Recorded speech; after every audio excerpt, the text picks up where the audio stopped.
Al cierre con Andrés Mompotes. Hola, estamos en la sala de redacción del Tiempo. Hoy es 20 de noviembre de 2018. Vamos a grabar Al cierre, el podcast con el cual, ustedes ya saben, analizamos las causas y las consecuencias de los temas más importantes del día. Y este martes vamos a hablar de la controversia que se generó tras la divulgación de una encuesta sobre el presidente Duque, de la discusión que persiste sobre el fiscal ad hoc, de cómo va el debate en relación con la reforma tributaria y de la semifinal del fútbol colombiano. Soy Andrés Mompotes, subdirector de información del Tiempo. Comenzamos. Lo más leído en eltiempo.com. Comenzamos con el tema más leído. Tiene que ver con la controversia que se desató especialmente en la firma Guarumo, una firma encuestadora, luego de la revelación de una encuesta sobre la imagen del presidente Iván Duque. Los integrantes, los directivos de esta firma rompieron luego de que esta encuesta fue divulgada, y en este momento se genera toda una discusión alrededor de la metodología con la que se realizó la encuesta. Estamos en este instante con Edulfo Peña, editor de Política del Tiempo, para que nos cuente qué fue lo que pasó, Edulfo. Andrés, la empresa Guarumo está conformada de hace mucho tiempo. Guarumo ha sido de investigaciones de opinión hace aproximadamente 1 año y medio o 2 más o menos, no me acuerdo exactamente.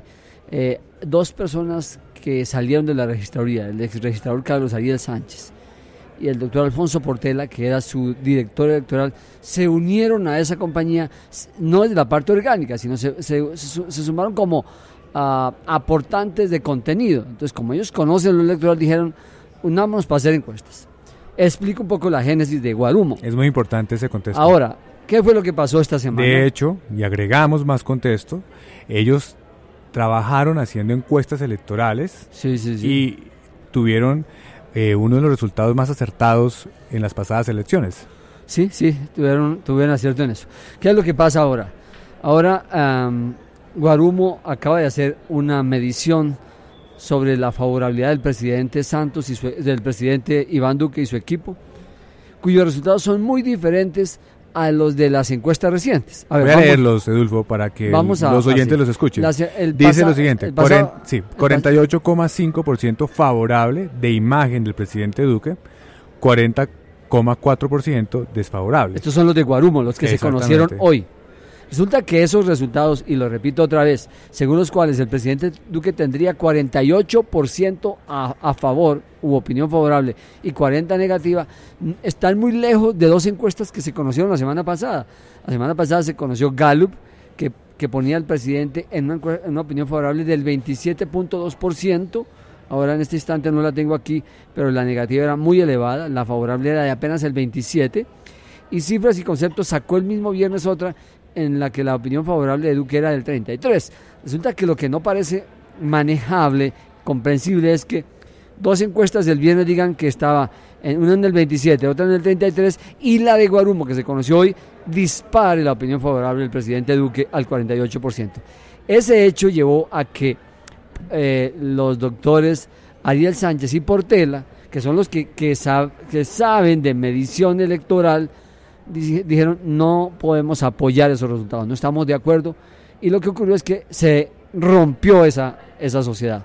Ahora, el Tiempo sabe que la discusión fue sobre la metodología, pero en lo público el doctor Ariel Sánchez no ha dicho estrictamente eso, ha dicho que ellos se consideran expertos en mediciones electorales y que por lo tanto mejor no siguen en esta empresa en la cual ahora se van a dedicar a hacer mediciones de opinión pública nacional. Pero Andrés, el Tiempo en este momento está en capacidad de afirmar que ni Ariel Sánchez ni Alfonso Portela están de acuerdo con los resultados finales, porque ellos dicen, una cosa son esos indicadores y otra cosa lo que estaba pasando en la calle. Y ellos no se sintieron cómodos. De hecho, eso es lo que genera la ruptura y eso es lo que rompe esta empresa. Ahora, repito, ni Portela ni Ariel Sánchez eran socios orgánicos, eran unos aportantes de contenido. Lo que pasa es que se retiran de ese trabajo de aportarle contenido y respaldo a la compañía. El otro componente es que la compañía Guarumo era de una familia Muñoz. Uno de ellos es Víctor Muñoz, que formaba parte de Guarumo hasta hace unos 3 meses, Cuando el presidente Duque es elegido presidente, asume su cargo, lo nombra alto consejero para el trabajo digital en el gobierno. Víctor Muñoz, en este momento, que era el tipo fuerte de Guarumo, es consejero del presidente, está organizando todo lo que es el Estado digital.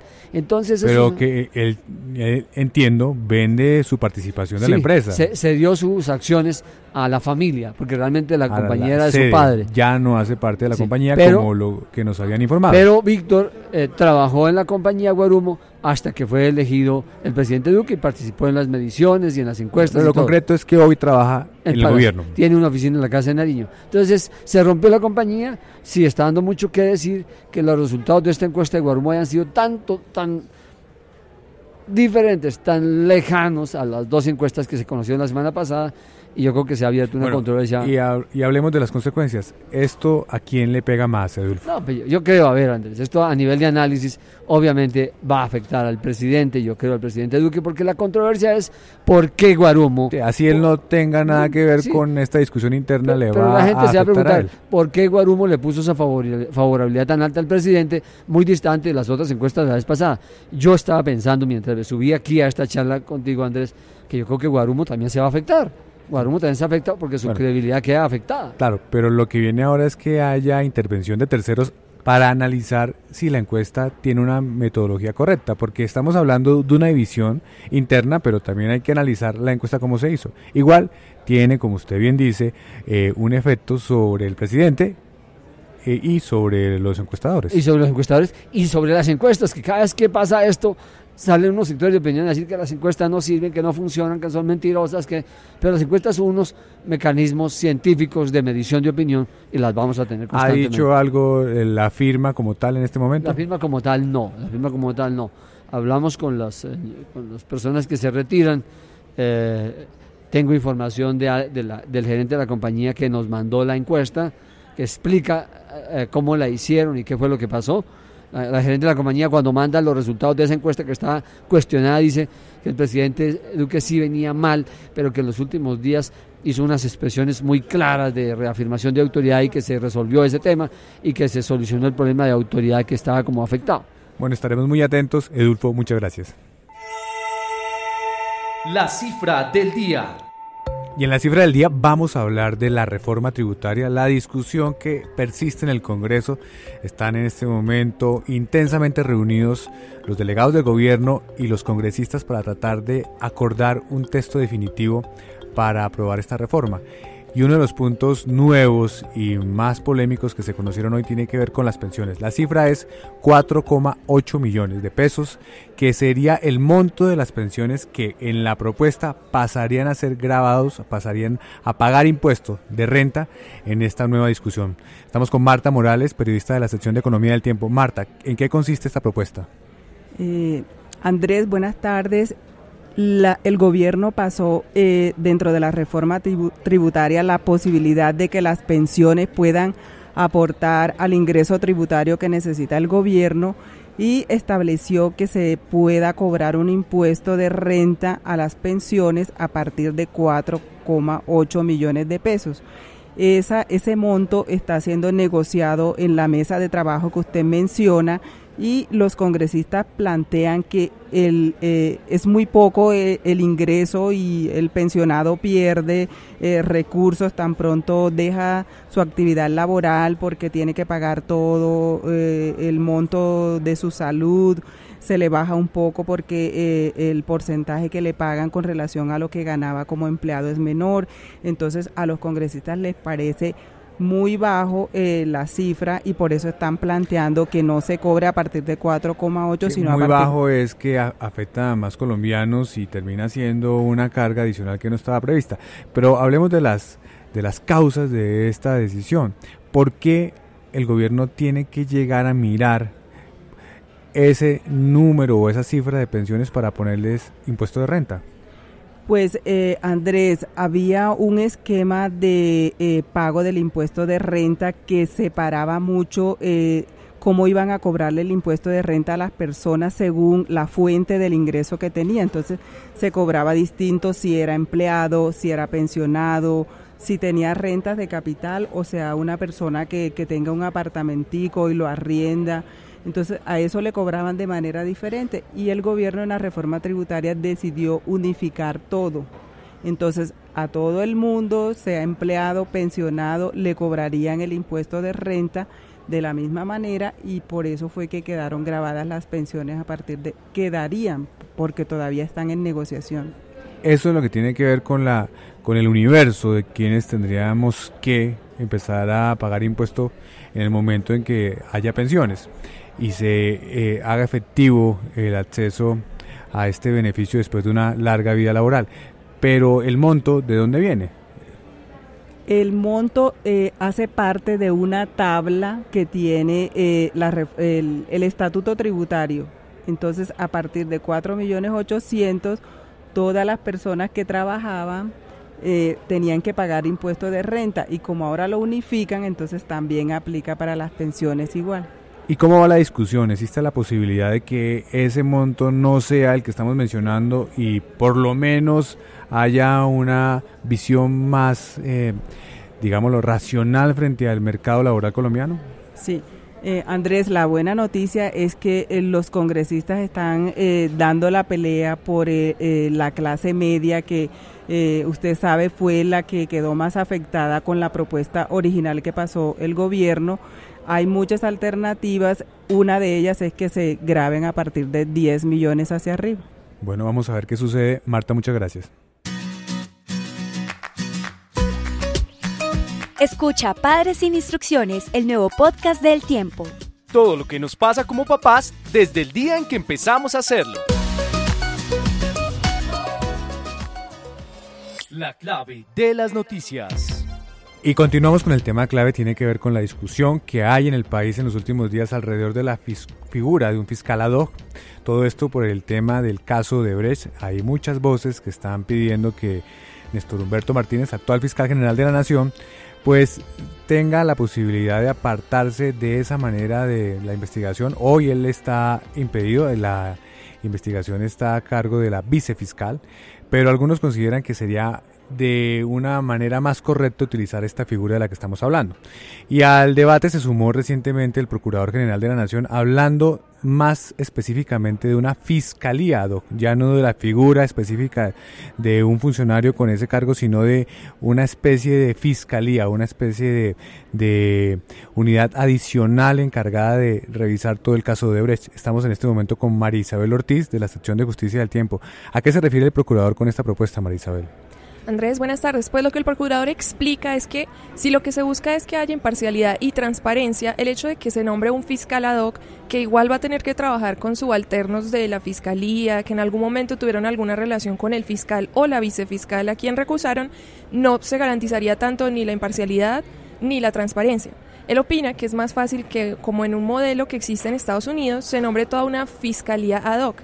Esa figura no existe legalmente en Colombia, pero él le hace una solicitud a la Corte de que nombre un fiscal ad hoc y se haga una estructura con investigadores que dice que no tiene que ser una nueva burocracia, sino que pueden ser de la Procuraduría, de la Policía, de la DIJÍN, para que asuman todas las investigaciones por el caso de Odebrecht, que así sí habría transparencia y celeridad incluso.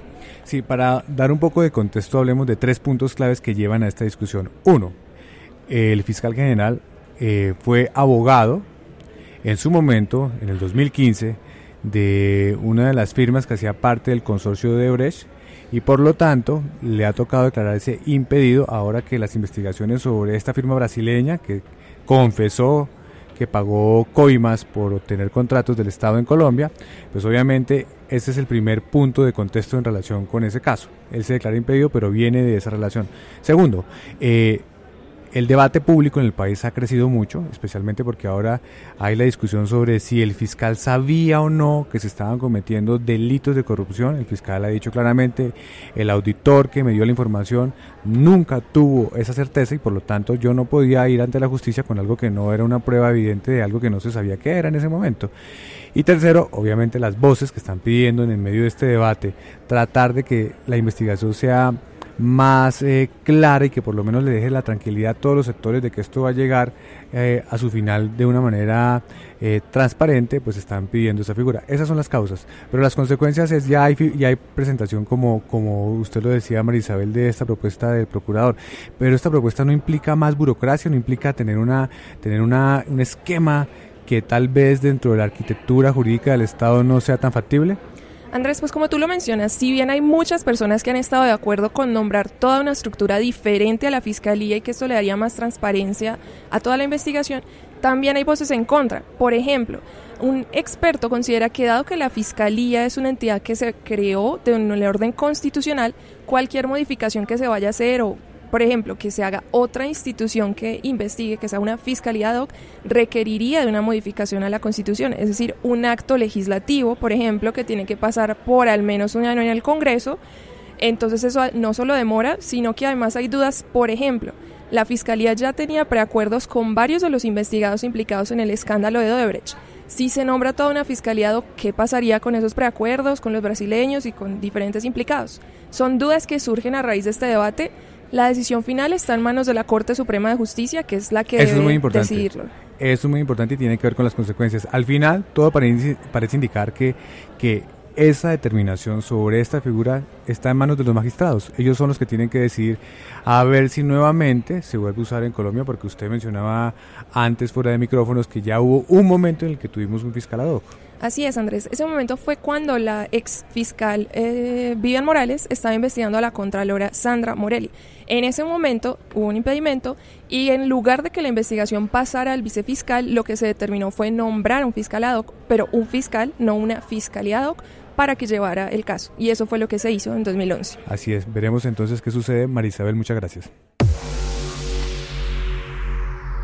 Escucha Contraataque, con toda la actualidad del fútbol de Colombia y el mundo.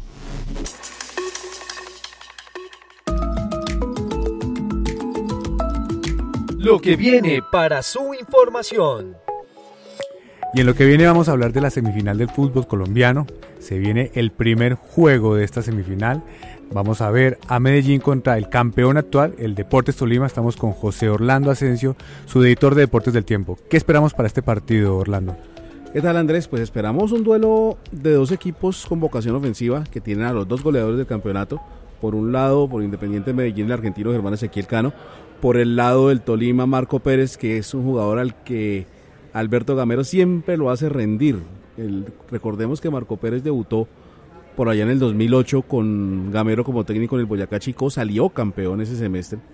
Después se fue a Europa, tuvo un paso poco afortunado por Zaragoza, estuvo en Argentina, regresó a Colombia con el Medellín y cuando volvió a Tolima se volvió a encontrar con Gamero y empezó a hacer goles otra vez, tanto que hace 6 meses Tolima salió campeón. Pero entonces, uno siempre llega a estas instancias y dice esto es empezar de cero, sí, claro. Se puede hacer ningún pronóstico, pero viendo los partidos de los últimos días, ¿quién llega mejor, Orlando? Yo creo que lo que pasa es que los dos equipos dejaron dudas en los partidos de vuelta, mucho más Medellín que Tolima. Es que lo de Medellín en Bucaramanga fue bastante flojo, pudo haber quedado afuera si no hubiera sido por la falta de puntería de Bucaramanga, que le puso la serie 2-0 y lo tuvo a un gol de llevarlo a los lanzamientos desde el punto penal. Y Tolima, que había ganado muy bien en Bogotá, no jugó tan bien en Ibagué, también llegó a la instancia de los penales frente a Santa Fe y ahí pues terminó resolviendo. Entonces, por antecedentes, por cómo vienen jugando y por rendimiento, llega un poco mejor el Tolima, pero como usted bien lo dice, arrancan de cero. Estas fases, la única ventaja que tiene el que llega más arriba es que cierra de local y de ahí en adelante todo depende de lo que pase en 180 minutos. Bueno, estaremos muy pendientes de este primer partido. Orlando, muchas gracias. Cerramos este episodio de Al Cierre. Los invitamos a que nos acompañen mañana al finalizar la tarde en eltiempo.com. Feliz descanso.